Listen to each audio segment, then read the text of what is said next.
Someone lied to you recently. You probably did not notice. And that is exactly why this matters. Most people think liars are easy to spot. They imagine nervous voices, avoiding eye contact, obvious guilt. But the most convincing liars do not look nervous at all. They look calm. They sound confident. Most of them would probably pass a lie detector. And that is exactly what makes them dangerous. Because deception is not only about what someone says, it is about how they shape reality while they are saying it. In this video, you will discover how to detect a liar instantly, in ways no machine can measure. And once you understand these patterns, manipulation starts losing its power over you, your judgment becomes sharper, and you will always be one step ahead. There is something most people never realize about lying. It is not random, it is not mystical, and it is not about having special intuition. Deception follows patterns, very specific psychological patterns that reveal themselves in conversations, in reactions, and sometimes in the smallest details most people completely ignore. The disturbing part is this.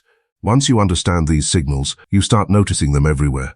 In colleagues, in friends, in relationships, even in situations you once believed were completely honest. From this point forward, you will no longer listen to words the same way. Because the first signal liars struggle to control is not what they say, it is how they construct reality when they speak. You have just entered the dark psychology tavern, where minds are quietly studied, where masks slowly fall, and dangerous knowledge is served. Signal number 1, touch precision. Imagine this. You ask someone a simple question. Where were you last night? And instead of a natural answer like I went out for dinner, they give you a perfectly structured timeline. Well, first I left work at 6:17. Then I stopped at a gas station on Avenida Central. I bought a sandwich and a bottle of water. After that I drove for exactly 12 minutes and parked near the restaurant entrance. At first this sounds convincing, even reassuring, but there is something strange about it. When people tell the truth, their memory is not perfectly organized. Real memories are messy. They skip details. They focus on what mattered emotionally. Liars often do the opposite. They overcompensate.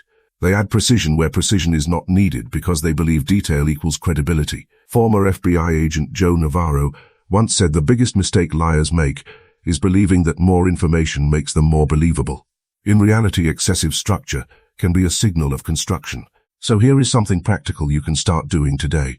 When someone gives you an unusually detailed explanation, do not immediately accept it as proof of honesty. Ask one simple follow-up question about something random in their story. If the narrative suddenly becomes shaky, defensive, or inconsistent, you are no longer dealing with memory. You are dealing with performance. Signal number 2, emotional timing. Truth has a rhythm. Emotion connected to real experience appears fast, almost automatically.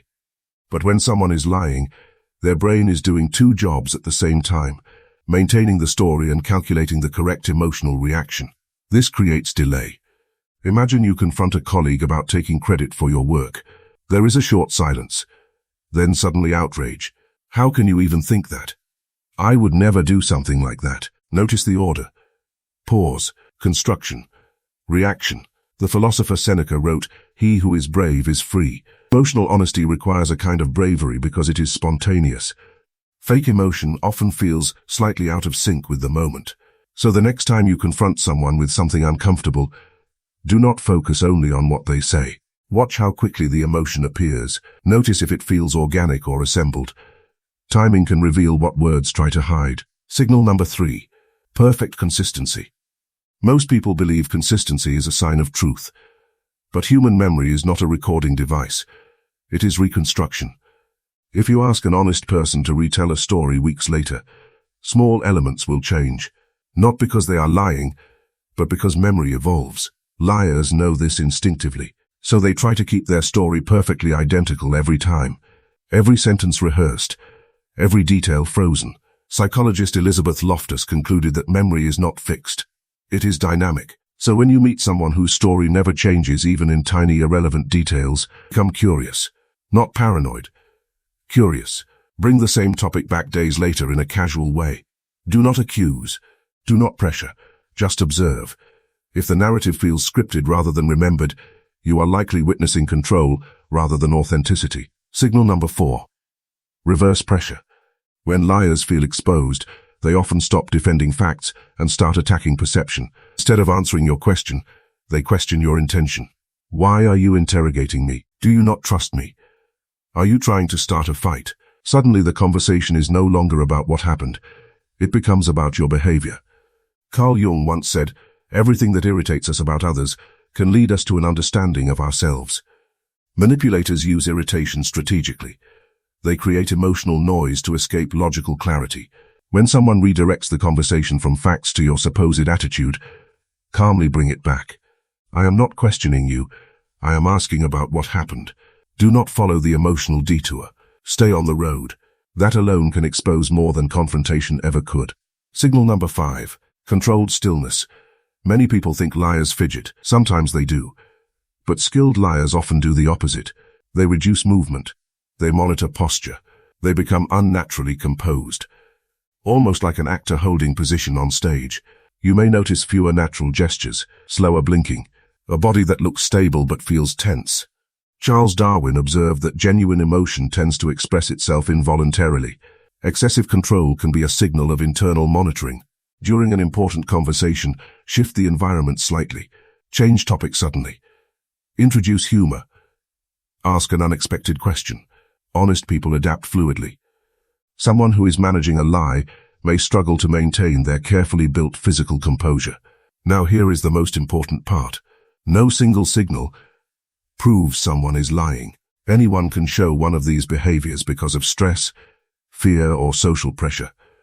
But when you start noticing patterns, clusters of signals, moments where reality feels slightly engineered, awareness becomes power. Detecting deception is not about becoming suspicious of everyone. It is about becoming harder to control, because the moment you stop taking words at face value, you start seeing intention. And once you see intention clearly, you make better decisions. You set stronger boundaries. You move through conversations with quiet authority. From now on, listen carefully, not only to what people say, but to how reality is being presented while they say it. The tavern is closing for tonight, but the mind games never stop. If you want to go even deeper into psychological influence and hidden social power, watch the next video on your screen now.